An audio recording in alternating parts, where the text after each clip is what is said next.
karya kita tidak dibaca sama sekali hanya karena Nah, Assalamualaikum warahmatullahi wabarakatuh. Selamat datang di channel Mas Wiranto.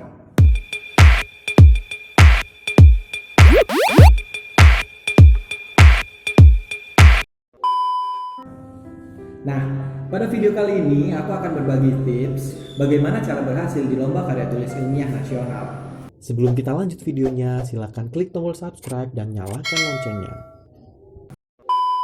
Nah, langsung saja masuk ke 5 tips sukses di lomba karya tulis ilmiah nasional. Tips yang pertama adalah taati segala peraturan dari penyelenggara lomba. Jadi, ketika kita mengikuti lomba karya tulis ilmiah nasional, itu kan ada buku pedoman. Nah, di buku pedoman tersebut ada beberapa peraturan-peraturan yang harus kita taati. Jangan sampai kita tidak mentaati peraturan itu. Nah, karena dengan ketaatan tersebut kita akan memiliki peluang besar. Misalnya ada format cover. Kalau kita tidak mengikuti format cover tersebut, bisa jadi ketika diseleksi melihat covernya tidak sesuai dengan buku panduan, maka akan langsung tereliminasi. Jadi karya kita tidak dibaca sama sekali hanya karena kita tidak mengikuti peraturannya di bagian cover saja. Itu baru cover, belum lagi nanti peraturan-peraturan cara penulisan dan lain sebagainya. Jadi lebih baik taati peraturannya, kemudian taati juga prosedur waktu-waktunya dan lain sebagainya. Itu tips yang pertama. Tips yang kedua adalah buat dan kirimkan karya tulis ilmiah kalian yang kreatif atau inovatif serta solutif. Kreatif maksudnya adalah kalian membuat karya baru. Tidak ada orang yang membuat sebelumnya tentang karya tersebut. Kemudian kalau inovatif adalah kita memodifikasi, memberikan inovasi terhadap sesuatu. Misalnya sudah ada orang yang membuat penelitian atau membuat karya tulis ilmiah tentang A. Nah, kita memberikan modifikasi atau memberikan tambahan pada karya tulis ilmiah A tersebut. Kita bikin sendiri dengan modifikasi kita, dengan tambahan dan inovasi kita. Nah, kemudian solutif. Solutif di sini adalah karya tulis ilmiah kita harus memiliki nilai manfaat yang besar bagi masyarakat. Tips yang ketiga, citasi dan daftar pustaka harus jelas. Nah, jadi kan teman-teman ketika menulis karya tulis ilmiah pastinya harus ada daftar pustaka.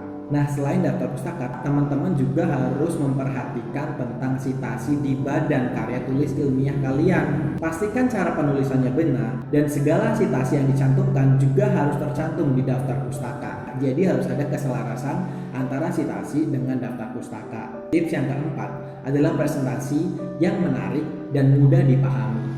Jadi ketika teman-teman sudah melakukan tips yang pertama, yang kedua, ketiga, kemudian lolos ke tahap presentasi, maka teman-teman harus presentasi yang menarik dan mudah dipahami.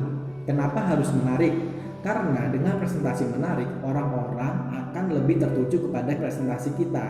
Kemudian mudah dipahami. Ingat, ketika kita mempresentasikan karya tulis ilmiah berbeda dengan saat kita menulis. Kalau menulis, kita bisa menggunakan bahasa-bahasa ilmiah. Tapi ketika kita presentasi, alangkah lebih baiknya kita menggunakan bahasa-bahasa yang mudah dipahami dengan audien. Karena tidak semua audien yang hadir dalam ruangan presentasi tersebut memiliki wawasan atau membidangi ilmu yang kita pelajari. Dan juga jangan lupa, agar lebih menarik, kita harus membawa prototipe. Jadi segala alat atau benda yang bisa menggambarkan ide kita. Jadi orang-orang akan percaya bahwa ide kita bermanfaat dan bisa diwujudkan.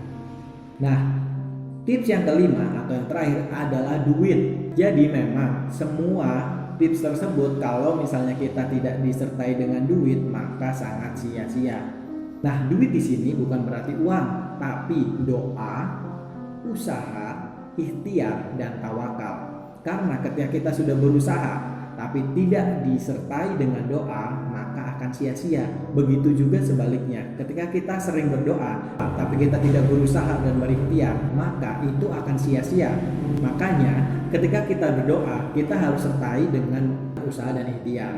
Setelah doa, usaha dan ikhtiar, untuk menunggu hasilnya kita harus bertawakal, berserah diri kepada Tuhan kita. Apapun hasilnya, pasti itu adalah hasil yang terbaik untuk kita semua. Nah, itu 5 tips dari saya. Nah, mungkin itu aja yang dapat saya sampaikan pada video kali ini. Kemungkinan ke depan saya akan membuat video bagaimana cara presentasi yang baik. Jadi tunggu saja video selanjutnya. Jangan lupa di like, komen, share, dan subscribe.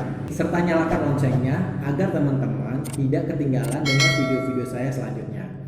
Terima kasih. Wassalamualaikum warahmatullahi wabarakatuh.